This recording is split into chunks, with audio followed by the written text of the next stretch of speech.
Evening everybody, welcome to Fred Kilcoy. First off, a couple of shout outs. Number one, shout out to Skeggy Pond Supplies, Skegness Pond Supplies. Skeggy, I don't know if you're aware, has got an EA15 voucher offer on his website. This has paid off dividends in my case.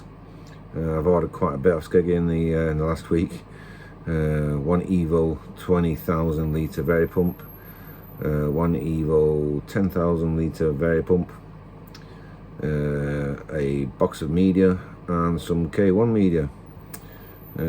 Bought a new 20,000 litre pump to stick on the main pond. Currently it's running a 10,000 Vari, so I'm going to upgrade that to a 20,000 litre, which will give me a bit more push on the backy shower. 10,000 litre for the new quarantine tank I've built, 450 litres I think it is, due to a ongoing saga with bacteria and also fin rot, which has proved to be quite serious really. A big shout out to Vince at Twisted Koi, the Twisted One. I've been in contact with Vince through the week with the issue with fin rot, how to deal with it and such like. A lot of emotional support actually as well. Cheers Vince, much appreciated. You do win a cup. And Will's Koi, who's pretty much been the same really. He's been there to talk to and kind of a sympathetic ear really. Will, I think, more than anybody, apart from the wife, knows what I've been suffering with. It's been tough. All in all, long story short, I've lost 10 small koi. Some were the wife's selection. A butterfly koi, Vince, no less. So it's prompted to upgrade the scale of the quarantine tank. The previous quarantine tank wasn't big enough for the larger fish in the koi, which seem pretty much unaffected really. One has a split fin. That probably will end up going in a QT tank. Some topical treatment, plaster, and give it a couple of warm weeks in the quarantine tank, which is heated. So yeah, this is kind of justified the new Evo 10,000 litre pump, because that's what will be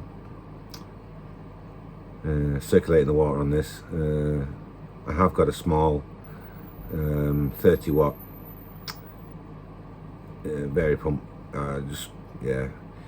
It's not a dry running pump, so I bit the bullet, saved a fortune at Skeggy's. Saved 50 quid. You can't moan, can you? 50 quid. Bearing in mind that I've also bought the 20,000 litre, I've probably saved 100 quid. Bargain. Get to Skeggy's, you can't go wrong. The pond, as a result of the bacteria infection, has had a strip down. I've literally flushed every pipe, cleaned every pipe. I completed the 5th tier on the backy shower. Yay, finally. So I took the media that was in there out. It was off Amazon. Garbage. Yeah, absolute garbage. So bought a full box off Skeggy.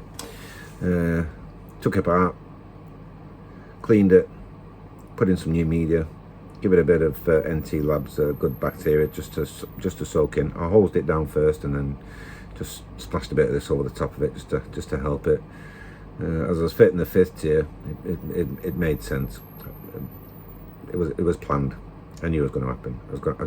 I planned to do it. It made sense. Take it apart, clean it. I'm faffing around with the pipes anyway to extend the pipe to the shower bar, so it made sense. So that's up and running now. Some new jack mat in it as well. So far so good. Made a few modifications to the filter barrels. So I'm currently running 220 litre filter barrels. So I did a few modifications. What I did was I fitted a 30 centimeter round acrylic Perspex 5mm thick window on the top of the static filter, the first filter. The reason being is because I was struggling to see what level the water level was at going into the filter from the pump. So what I was experiencing was sometimes if the valve was obviously not quite set right, it was actually overflowing out of the air hole that I've made, which was really getting on my nerves. So I fitted this so I could see the level as I'm adjusting. What I also did was I fitted a 50mm tank connector with a 150mm stub on the bottom inside the filter. This as a secondary sighting, if you like, to adjust the level, set the level. But it also allows me to take pH meter readings. Just show you a quick clip which was actually filmed last night, where it was actually lashing down. It was raining cats and dogs, and it was late in the evening whilst I was carrying out a water top up on the pond. So sorry for the shit camera work, but yeah.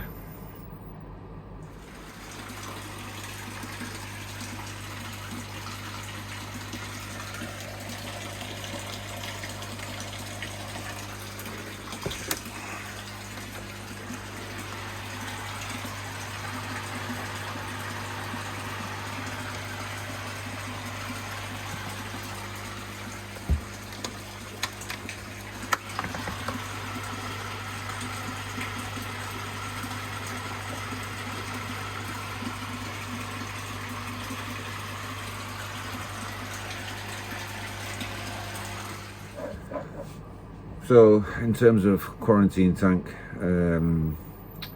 it's pretty much constructed. I've fitted it onto a timber skid system. I made some I-beams out of 4x2. This gives me enough clearance at the bottom of the tank for the drain off valve, so I can drain it off when it's not in use, clean it. As I've said earlier, I'm waiting for the Evo 10,000 coming from Skeggy this week. I'll fit that. I'll connect that up to a twin barrel system, static and moving bed filter system. There's a quick photograph of the tank, taken from a distance in the garden between showers. It was absolutely belting it down, as I say. So it was duck in, duck out. I haven't taken any video footage of it today. Up and running with a temporary pump and temporary static filter. I converted an aquarium filter, filled it full of K1, took the sponges out. I never use sponges ever again, never. Anybody who's looking at building a pond, sponges, don't even think about it. Don't even think about it. It's not worth it.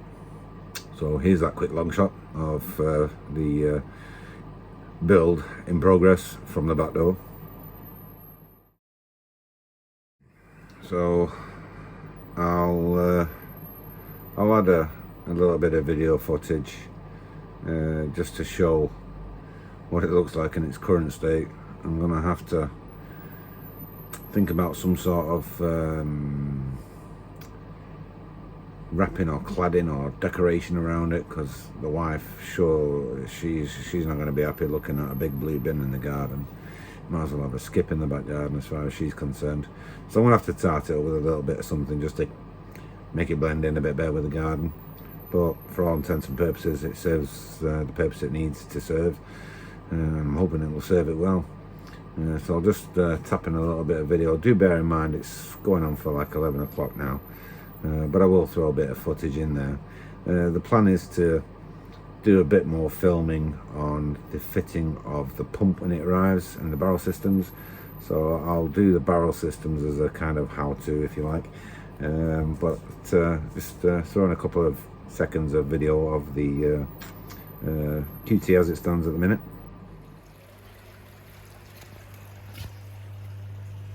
Can't really see him. little filter.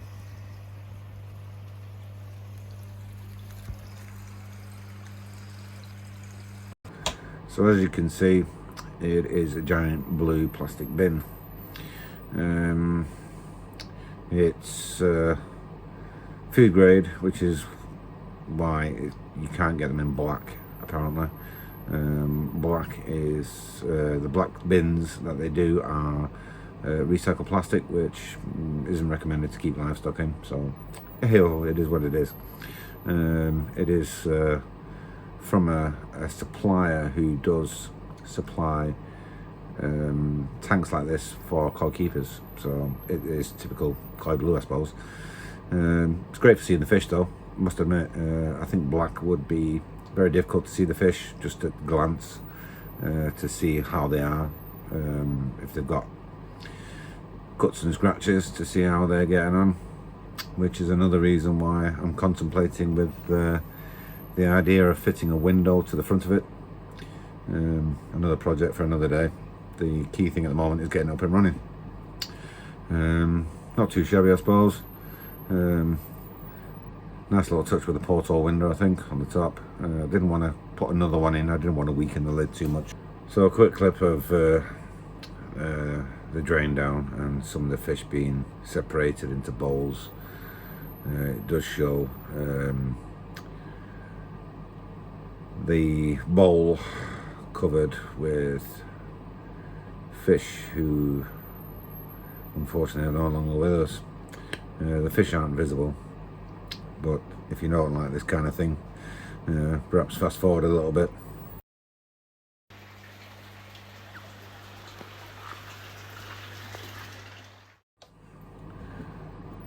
It took quite a while, as I say, for it to drain down.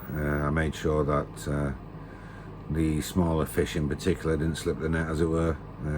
Every fish was treated, every single one. There's one that I call Schwarzenegger, and it's 2 inches. It fry from my old pond. There must have been a spawning, obviously. I'm working on the principle that one day will be the biggest fish in the pond. Who knows? So the drain down finished. All the fish were treated. There's about 7 inches left when all said and done in the pond, original water. So the drain off finished around about tea time. In fact, I had my usual Saturday night takeaway, pardon the copyright infringement. After that, every fish was treated, every fish was returned. The ones that weren't too bad but were affected are now in the quarantine tank. There's 4 which are in the quarantine tank. Fingers crossed. I'm hopeful. The top up went on through the night, so as you can tell by my lack of charming good looks this evening doing this video, I'm extremely tired. I stayed up till 3:30 just making sure the fish were okay, just in case any of them were a bit stunned by the introduction of cold water, because obviously main stock water is rather cold, and when they've been in a pond and bowls around 20 degrees, it's a big shock to be dropped into something at around about 14. Acclimated as best as possible, but needless to say, it's still a massive difference in temperature.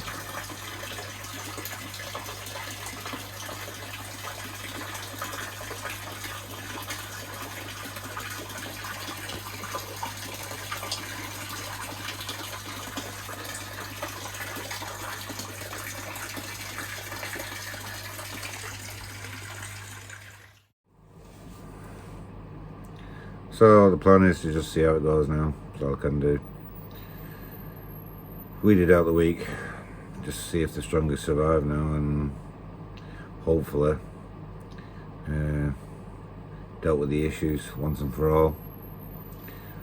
In every aspect, I suppose it's now, in terms of pond water, and having cleaned it, it should be a fresh start. Whether or not that presents problems with algae bloom, I don't know. We'll see. That's all we can do. Wait and see now. Anyway, thanks for watching, and don't forget, subscribe and put your name down for the draw, for the raffle, or the competition rather, for the NT Labs water testing kit. As I say, I'll chuck in a limited edition Frankly Koi cup with collaboration with Will's Koi, his artistic skills. Yeah, I will be sending a cup out to Will at Will's Koi. I'll be sending one out for the twisted one, Vince for his collection. Jesus, he's got more cups than Wilco's have. Yeah. And of course, I'll send one over to the man Skeggy. Much appreciate the fact that you've had this offer on and discount online. As I say, it saved me a fortune, and I really appreciate that. It's been a blessing in disguise, that has, given the circumstances. Shitting it in the fan, as it were. So again, thanks for watching, and don't forget to enter the draw. I am in. We'll put your name down, put you in for the draw, and I wish you all the best luck on that draw. On that draw.